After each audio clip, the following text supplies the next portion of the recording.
another or cross breed. That's another thing that made them much more comfortable. How about that? Okay, a couple of my favorite things, but I'm going to show you something. Here's the river, south. Here we are in this house right now. The slave quarters directly north of us, and they were also tabby structures. Okay? And here you have the mill. Remember what I talked about? The mill? All right, there's the mill. Remember? He devoted 48 pages of his journal to describe this in general so that everyone would get an idea what it looked like. Robert was among the first to use two, not just one, 50 horsepower steam engines to run this. It's quite a sight, isn't it? I mean, it almost looks modern. Is everybody okay? Okay. Sorry. Okay. All right. Now that's a tabby brick. If you care to pick it up, go ahead. Okay. It's a tabby brick. And you notice something else? It's got shells in it. Again, that's important. All right. Yeah, this is sugar cane. This has been here 25 years like me. It's as dry as a bone. All right. This is a plug, a Mickey twist, whatever it is, of tobacco. People used to chew tobacco. I love it when I have been corrected twice in my 25 years here by a gentleman who said, "Ma'am, it wasn't my grandpa that chewed that, it was my grandma. She always had her plug in her pocket, in her apron pocket, and she chewed." But the thing that was very, very interesting about this is you had to get rid of the debris in your mouth. It didn't melt. So you became a proficient spitter, all right? Those who cared to made it an art form. And they would bet on it heavily, some of the gentlemen. I'll bet you I can hit that spittoon over there underneath the table behind you, young lady. I'll bet you I can hit that sucker from 8 feet away. And they'd make bets on it. As a matter of fact, it became such a game that they invented another spittoon. Check out the one behind you, sir. Now that was for champions. Hard to believe this. How we entertained ourselves. This is really what brought me to the gamble and why I stayed. It was in the beginning designed and made of cast iron. It was very, very heavy and it was subject to corrosion. And what it is known as is the ratcheting candle stand. You sit here late at night and you want to read. So you're sitting and this is on the floor next to you. This is your light. Now, beeswax also cost around $50 a pound. And so basically you have animal fat that is melting down so fast that candle is disintegrating. But if you don't have the beeswax, this is next to you, the light is cast upon the printed page, but you're losing it, that light rapidly, so you adjust it. Oh, it's going down again. The ratcheting candle stand. Adjustable lighting, the very first version. How about that? Isn't that remarkable? That is. To me, it is remarkable that somebody morphed it away from the cast iron, which was heavy. You had to use both hands to get this thing up and down. Somebody morphed it, and it's not balsa wood, but this is so light. I think somebody told me it weighs about 3 ounces. Isn't that amazing? Yeah, the ratcheting candle stand. I just love it. This is why I'm here. Last thing is behind you about that very beautiful desk. That beautiful, beautiful desk is new to us. It was sent down to us from the Historical Archive in Tallahassee. And they knew it would be a perfect desk for the Gamble Mansion. Above it are 2 guns. We have a very dear friend whose ancestor fought in the war between the states. His name is Longstreet. And did anybody notice the beautiful uniform in the museum in the glass case? We hadn't seen it. Longstreet actually wore that uniform in the war between the states. And those are Longstreet's guns, both of them. How about that? A lot of history that this dear man is sharing with us. We're very, very privileged to have that and have him as a friend of the gamble. Okay? Any questions? You said Longstreet, not, is James Longstreet? Huh? Was that James Longstreet? What was he? He was not a lieutenant general.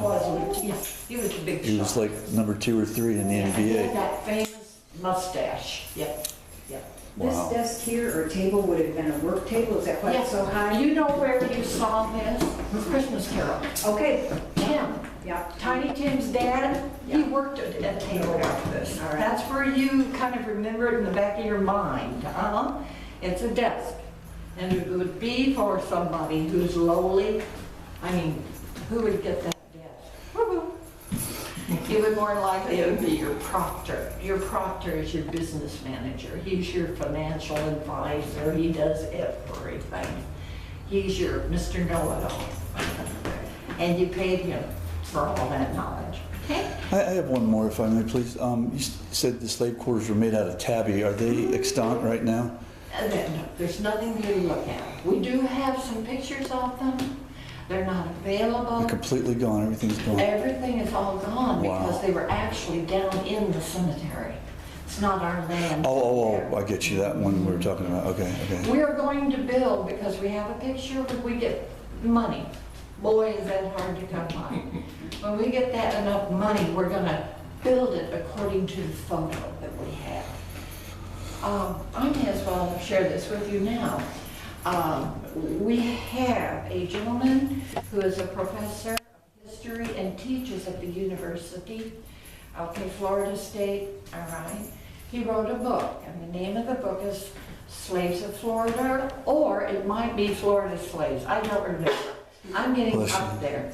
And some things are getting hard, but I know the book. I remember the author. It's rivers. It's not one river, it's 2, 3, or 4 rivers, plural. He's the author, so you would be able, I have a number of people who have been on my tour who let me know via postcard, hey, I got the book. Okay, you'd have to go online, but it's available. Okay? Again, the author is Rivers. I Yeah, have 2 questions. yeah. I might have missed it. Why is this room outside of the house? Like, why? Because you're never trapped in any room of this Oh, house, remember? oh, Well, okay. here you go. Wow, that's Gotta interesting. get out. And Well, then, number one, you know what the number one danger in Florida is fire. yes. Lightning. We're all very aware of it, and I think we all really appreciate and respect that. I know if I'm in one of those storms and I'm on the interstate, I get off. Yeah. Absolutely, because they're treacherous. The lightning scares me. I was in Ohio for 23 years. Oh, there's lightning coming. Oh, okay. So we go in, and wait for it to clear and everything. Here, it is scary. It really is a little bit. You have a woman have all the keys, every one of them. It smells in here a little bit. Would you like for me to open this? Not necessarily. It's not necessary. Well, okay. That's it. All right. Is this the kitchen? Huh? Is this the kitchen? No, it's a workroom, Okay. but it's the most fascinating room to me. I love this room. We had gutters break, and that's why this slight smell. We're waiting for everything to dry out before we put the new facade on it. Okay, by the way, your walls are 2 foot thick. That's a solid wall. Okay. An iron that weighs over 2 pounds. I respect that. I can't think of a wrinkle it's not gonna get out. Okay, Mama, if you buy your darling little one here 10 pairs of brand new socks, what, it costs about $4 at Walmart? Probably. Okay. When she gets a hole in one of them, what do? I sew it. Oh, Oh my gosh. Take a picture. in this day and age, it's a Not me. joke. That's right. She doesn't have it upstairs. I love it, because as a kid, mine were sewn too. And this is what we do today, I understand, dear lady, is that we you'll find a light bulb and use it and stick it in the sock to the hole and then sew it. I'm not that good at sewer. Well, it's just the way people coped in those That's a days. good idea. And also when I was a kid, long ago, but this was what they would use. My grandma used it, my mother used it. Oh, darn it. Yeah, the darning. Yeah, and that's it. It's great. This is French milled slope. But you know, I was telling you how bad the oak pollen is this year. It's the worst it's ever been in the last 50 years. We know the worst. You're telling me.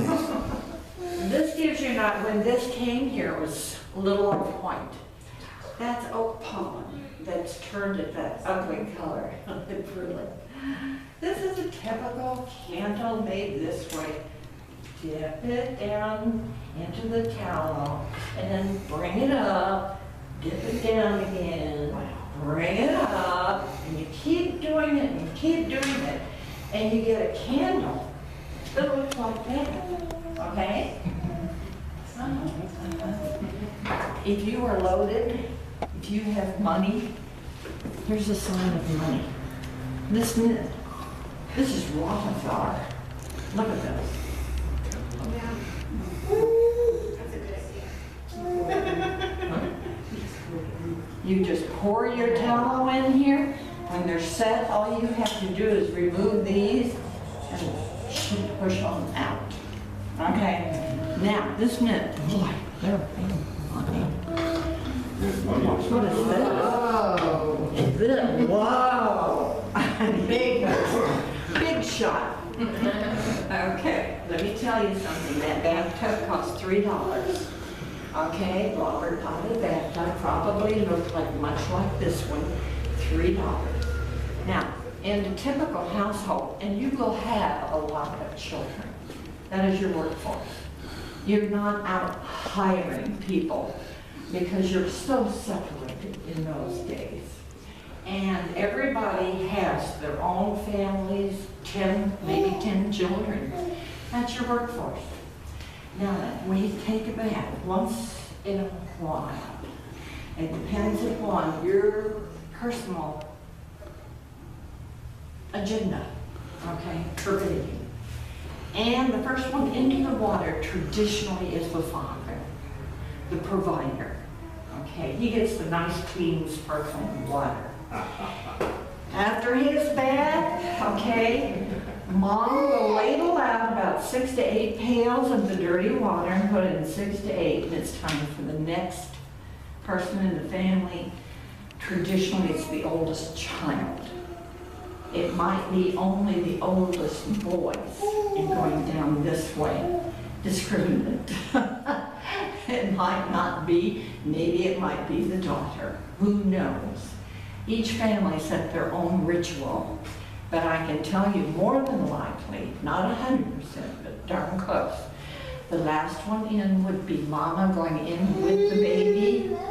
There's an old saying, don't throw the baby out with the bathwater. Now you know the reason.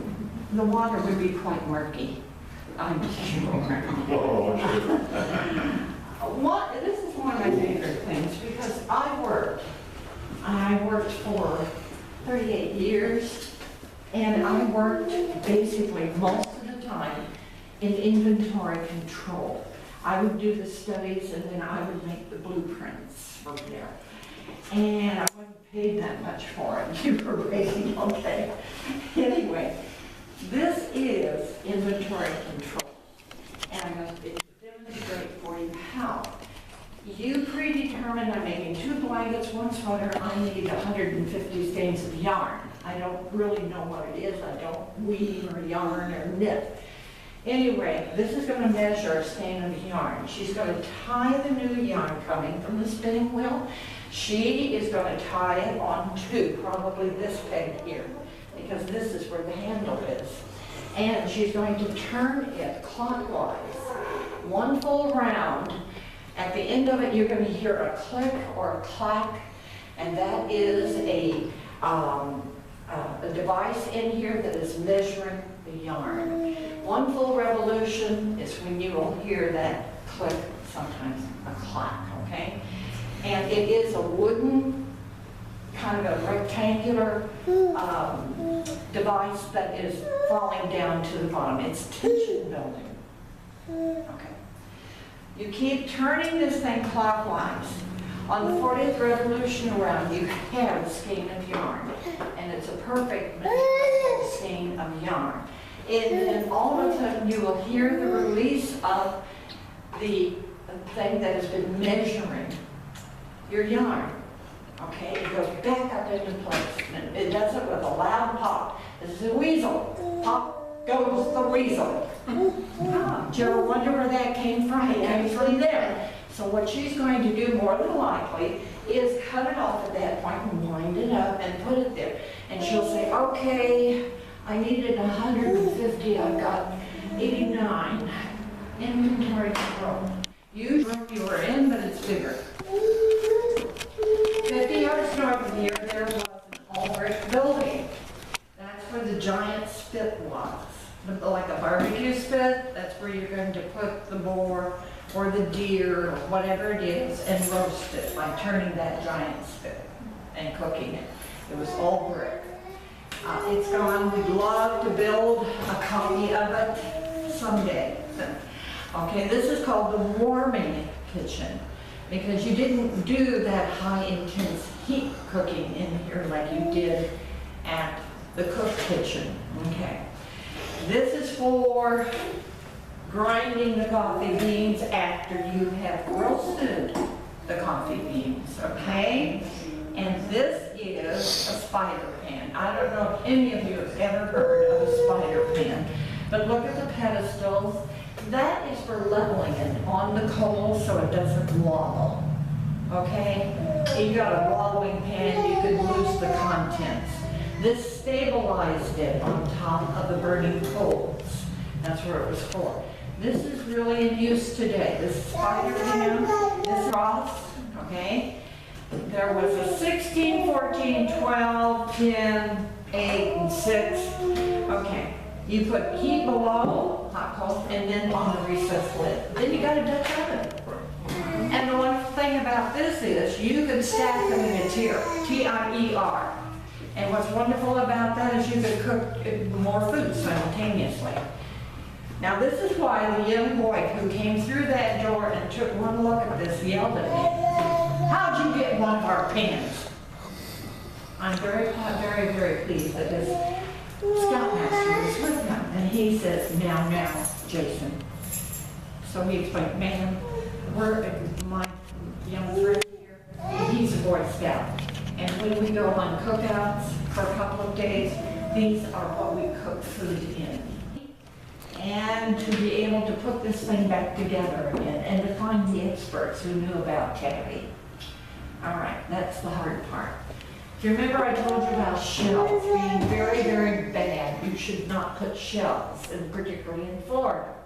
Because our ground, although we don't feel it and everything, but you know what I'm talking about, I'm sure. The ground beneath us is always moving because basically the limestone, lots and lots of water. The historical accounts of people burying relatives and all of a sudden the grave that they're digging is full of water. And those kind of things happened in those days. Water.